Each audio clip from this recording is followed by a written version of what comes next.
This is Wild Chronicles. I'm Boyd Matson.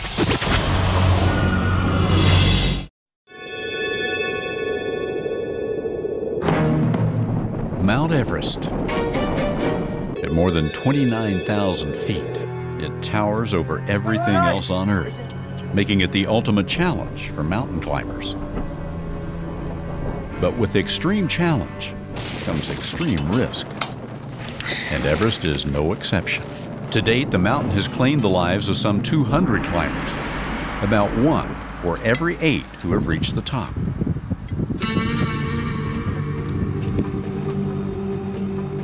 The most notorious tragedy occurred in May of 1996, when a blizzard trapped and killed 8 climbers in a single day. The New Zealand-based guide company Adventure Consultants had a team on the summit that day. Half of them perished, including the company's president and co-founder, Rob Hall. Guy Cotter was in base camp that day and assisted with the rescue of 15 climbers. Now Cotter runs Adventure Consultants and continues to guide groups to the top of Everest. A lot of soul searching went on from myself, other people in the industry as a whole, about what happened in '96. On a mountain that has claimed as many lives as this one, Cotter has learned that safety must come first. Naturally, we're operating in a very dangerous environment. Climbing the highest mountains in the world is not a safe occupation even for very experienced people.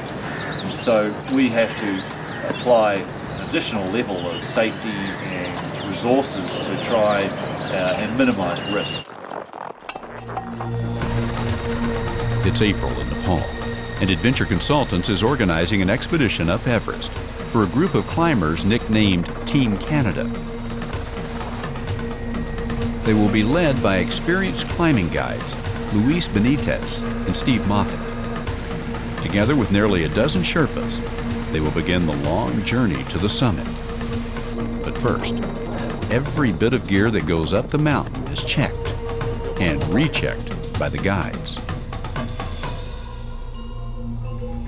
While most of their equipment travels ahead with the Sherpas, the team sets out on foot to allow their bodies to gradually adjust to the altitude.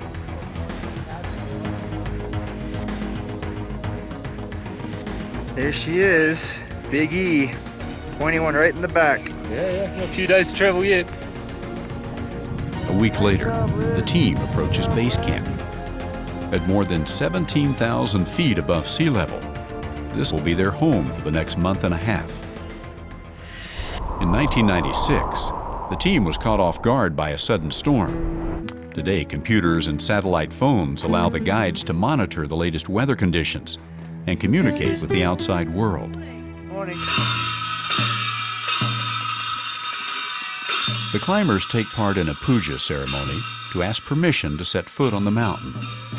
He's saying prayers to ask forgiveness of the gods for us to enter into the mountain environment of Mother Goddess of the Earth. So this process will go on for several hours. We have to go through this before any of us can go onto the mountain. Over the next few weeks, Team Canada travels back and forth between 4 camps at various altitudes to prepare themselves for the final summit push. By mid-May, conditions are perfect for a summit attempt, and the team is ready. Cotter and the guides carefully prepare the supplemental oxygen supply. So these are as important for saving your life as shoes are. There's about 1/3 the amount of oxygen at the summit as there is at sea level. While some have completed the climb without oxygen, it's an important safety tool used by most climbers today. Without it, a climber's body can become starved of oxygen, causing sickness, disorientation, and even death. Vic, I have to tell you, you kind of look like an aardvark I once knew. As the team pushes higher on the mountain, each step becomes a challenge, a lack of oxygen slowing their pace to a crawl. At times they look more like zombies than climbers. While the team rests at the 4th and final camp, the weather report comes in from base camp. There are no storms in sight. In 1996, advance warning of the oncoming storm could have prevented disaster. Team Canada is fortunate to have access to the latest weather information, and the clear forecast means they're headed to the top.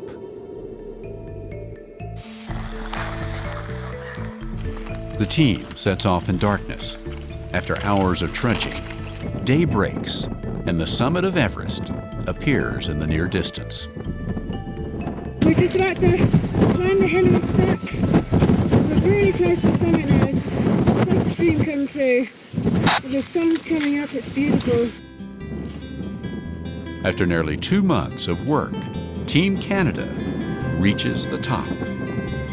There's time for a few photos and a break to soak in the view and appreciate the accomplishment, one that has taken the lives of so many others.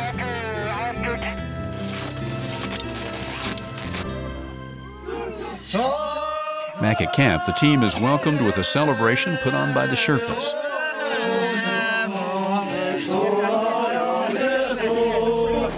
"10 years after the worst disaster in climbing history, another team summits Everest and returns safely.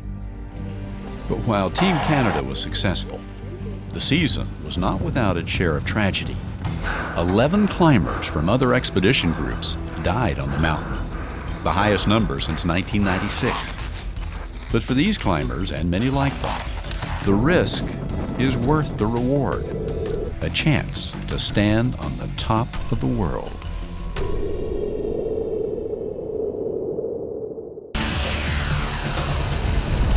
Check for Wild Chronicles on your local PBS station. Sponsored by National Geographic Mission Programs, taking science and exploration into the new millennium. For the best subscription offers to any National Geographic magazine, log on to nationalgeographic.com/magazines.